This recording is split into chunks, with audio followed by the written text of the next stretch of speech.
Ce petit bruit, vous l'avez peut-être déjà entendu chez vous? Non, pas l'horloge. L'autre, le pic, ploc, la goutte d'eau qui tombe, ou alors cette trace un peu suspecte là, près de la baignoire. Des petits signes quoi, mais qui peuvent vite devenir de gros soucis dans la salle de bain. Bienvenue à cette exploration.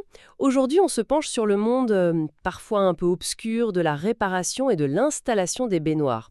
On va se concentrer sur la région de Nyon. Pour ça, on s'appuie sur un texte qui présente les services d'une entreprise locale, Hugo Dubois. L'idée, c'est de comprendre ensemble les problèmes les plus courants, quand est-ce qu'on peut réparer, pourquoi c'est souvent mieux de faire appel à un pro et quels services existent justement avec cet exemple de Nyon. Bon, alors on y va? Oui, et c'est un sujet important parce qu'un petit souci de baignoire, ça peut sembler pas grand-chose au début. Mais les conséquences, elles, peuvent être sérieuses. On parle d'humidité, de moisissure. Pas top pour la santé, ni pour le bâtiment d'ailleurs. Et puis bien sûr, le dégât des eaux. Chez soi, ou pire, chez le voisin. Donc oui, une installation et un entretien dans les règles de l'art, c'est fondamental. C'est un très bon point pour commencer. D'ailleurs, la source qu'on a, elle liste les problèmes habituels. Alors, il y a la fuite sous la baignoire, bien sûr, celle qu'on redoute, mais il y a aussi l'usure qu'on voit, l'émail qui devient terne, qui sonnerait, qui s'écaille. Exactement. Et un émail abîmé, ce n'est pas juste moche. Ça peut devenir poreux, moins hygiénique et fragiliser la surface. Le document mentionne aussi d'autres trucs fréquents. L'évacuation qui se fait mal, ça c'est souvent un signe de bouchon qui commence. Ou alors les joints d'étanchéité qui vieillissent qui ne font plus leur boulot de barrière contre l'eau. Et puis les raccordements de plomberie parfois, ils lâchent avec le temps. Et si on attend trop? Quelles sont les conséquences? Le texte est assez clair là-dessus. Mais oui, l'humidité augmente, ça favorise les moisissures, on sait que c'est pas bon pour les bronches. Et l'eau, elle peut s'infiltrer partout, sous le carrelage, dans les murs, et finir à l'étage en dessous, quoi. Le scénario catastrophe, quoi. Le truc à éviter absolument. Tout à fait. Mais, et ça c'est un message important de notre source, il ne faut pas tout de suite penser qu'il faut tout changer, jeter la baignoire. Souvent, une réparation, c'est une solution tout à fait valable. Et plus économique aussi. Le texte détaille justement les cas où on peut réparer. Ah oui, par exemple, dans quel cas on peut raisonnablement espérer sauver sa baignoire? Alors, d'après les infos qu'on a, si le problème c'est juste les joints qui sont fatigués ou un raccordement qui fuit un peu, une réparation ciblée, ça suffit généralement. C'est pareil pour l'émail. S'il est juste rayé ou s'il y a des petits éclats, des taches, il y a des techniques pour rénover ça. On appelle ça le réémaillage. Le document dit même que des fissures ou des éclats un peu plus gros sur la fonte ou l'acrylique, parfois ça peut se réparer efficacement. Intéressant ça. Donc même une fissure, ce n'est pas forcément la fin? Pas toujours, non. Ça dépend de la fissure, de sa taille et du matériau, bien sûr. La source dit aussi que si le problème vient des équipements de la baignoire, par exemple, le robinet qui goutte, le pommeau de douche, un siège élévateur qui marche plus, ou même les systèmes balnéaux. Tout ça, c'est souvent réparable. Et puis, l'évacuation lente à cause d'un bouchon, c'est le cas typique où un bon débouchage professionnel règle l'affaire sans tout casser. Ce qui est intéressant ici, c'est de voir qu'une baignoire, ça peut être assez résistant si on s'en occupe bien. Mais la clé, et le texte insiste beaucoup là-dessus, c'est le diagnostic. Il faut qu'un pro vienne voir pour comprendre d'où vient vraiment le problème. C'est ça qui permet de choisir la bonne solution. Réparer ou remplacer. D'ailleurs, l'entreprise qu'on a en exemple, Hugo Dubois, elle propose ce service à Nyon. C'est une aide précieuse pour décider. Oui, et c'est là qu'arrive la question que beaucoup se posent. Et si je le faisais moi-même? C'est tentant de bricoler, on se dit qu'on va économiser de l'argent. Mais le document, il donne des arguments assez forts contre ça, non? Oui, effectivement. Les éléments qu'on a pointent plusieurs raisons de faire appel à un professionnel. D'abord, certaines réparations demandent un savoir-faire très précis et du matériel spécial. Le réémaillage, par exemple. C'est pas juste un coup de penture. Si on veut que ça tienne et que ce soit beau, ça s'improvise pas avec un kit du magasin. Et puis il y a cette histoire de normes que le texte souligne comme essentielle. Pourquoi c'est si important en juste? On pourrait se dire qu'un bon bricoleur... Oui, je vois ce que vous voulez dire. Mais les normes, surtout en Suisse, où elles sont assez strictes pour le bâtiment et le sanitaire, elles ne sont pas là pour rien. Elles garantissent la qualité, la sécurité et surtout, l'étanchéité. C'est le point critique. Une mini-fuite invisible parce qu'un joint est mal fait ou un raccord pas serré comme il faut, même par quelqu'un de soigneux mais qui n'a pas la technique, ça peut faire des dégâts énormes à long terme. Un pro, lui, il engage sa responsabilité là-dessus, sur la conformité de son travail. Sans parler de la sécurité pendant qu'on fait les travaux. Exactement.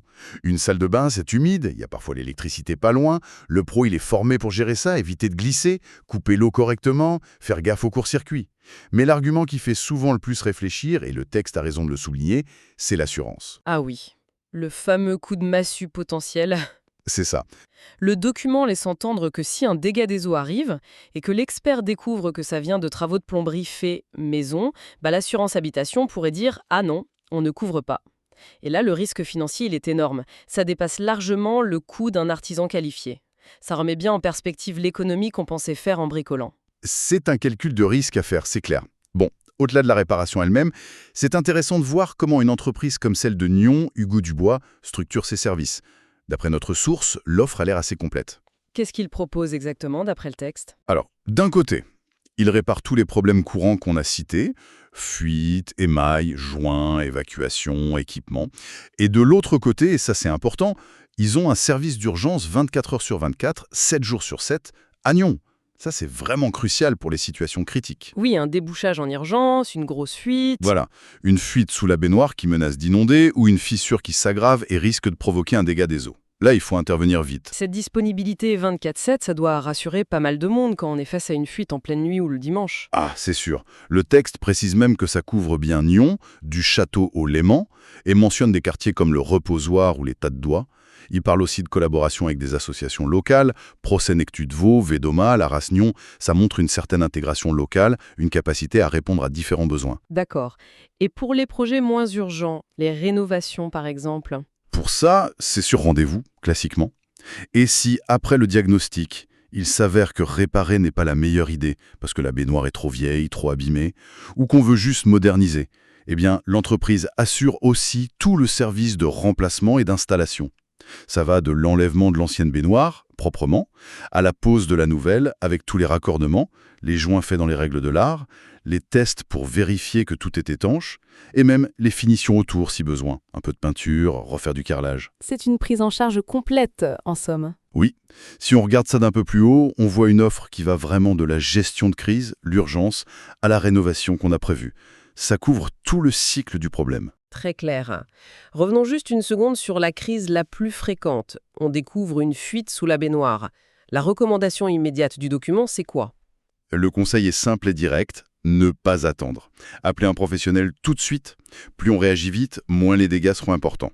Et plus on a de chances de pouvoir réparer sans que ça coûte une fortune. D'ailleurs, l'entreprise citée promet, d'après le texte, une intervention rapide à Nyon. Moins d'1 heure pour venir voir, faire un premier diagnostic et limiter les dégâts. Cette promesse de réactivité, c'est rassurant. Et le texte a l'air de dire que même en cas de fuite, la réparation reste souvent possible. Oui, le message de fond, c'est que dans beaucoup de cas, si on intervient rapidement, on peut réparer. Ce n'est pas automatiquement synonyme de remplacement et de gros chantier. Ok, parlons argent maintenant. Les coûts, comment ça se passe d'après les informations qu'on a? Logiquement, ça dépend de plusieurs choses. Le type de travail, d'abord.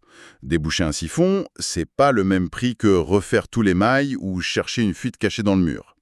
L'urgence joue aussi, évidemment. Une intervention en pleine nuit ou un dimanche, ça coûte plus cher qu'un rendez-vous normal en semaine. C'est classique pour les dépannages. D'accord. Et comment on peut avoir une idée fiable du prix avant de s'engager? Le texte insiste sur l'importance de donner le maximum de détails quand on appelle.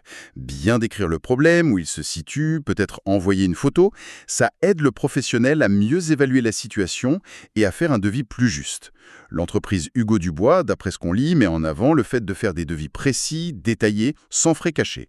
Cette transparence, c'est essentiel pour la confiance. Finalement, on n'achète pas juste une réparation, on achète aussi une certaine tranquillité d'esprit. C'est un point très important, oui.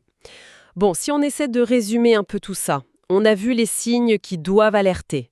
Une fuite, les mailles qui fatiguent, l'eau qui s'écoule mal, les joints abîmés. On a surtout retenu que réparer, c'est une option beaucoup plus fréquente qu'on ne le pense, pour les mailles, pour des fissures, les joints, les robinets. Effectivement, on a vu aussi que le bricolage, même si c'est tentant, ça comporte des risques. Le manque de matériel, de savoir-faire, le risque de ne pas respecter les normes suisses, ce qui peut avoir un impact sur la durée de vie de la réparation, sur la sécurité, et surtout ce gros risque financier avec l'assurance si jamais il y a un pépin plus tard. L'expert, là, il prend tout son sens. Tout à fait. Et l'exemple de Nyon nous a montré qu'il existe des services complets mondiaux de l'urgence 24/7, qui est vital dans certains cas, jusqu'à l'installation d'une nouvelle baignoire, avec tout ce qui va autour. Finalement, pour quelqu'un qui a un souci avec sa baignoire, le message clé, c'est qu'il y a des solutions organisées et que passer par un pro, c'est souvent le plus sûr et au final, peut-être même le plus économique. Oui. Et pour finir sur une note un peu plus générale, peut-être, cette discussion autour de la baignoire, ça soulève une question intéressante sur notre façon de gérer l'entretien de notre logement, non? C'est-à-dire, Cette démarche de demander un diagnostic à un expert avant de décider, de s'intéresser aux normes, de peser le pour et le contre entre réparer et jeter pour remplacer. Est-ce que ce n'est pas, en fait, le reflet d'une approche plus globale de la gestion de nos affaires, de notre environnement? Dans un monde où on parle de plus en plus de durabilité, d'économie circulaire, ce réflexe de chercher à réparer ce qui peut l'être, plutôt que de jeter systématiquement, ça prend une dimension qui dépasse la plomberie, je trouve. Comment est-ce qu'on fait ce choix, au quotidien, entre la facilité apparente du neuf et l'effort, parfois un peu plus compliqué, mais plus responsable, de l'entretien, de la réparation? C'est une réflexion qui mérite peut-être de continuer bien au-delà de notre salle de bain.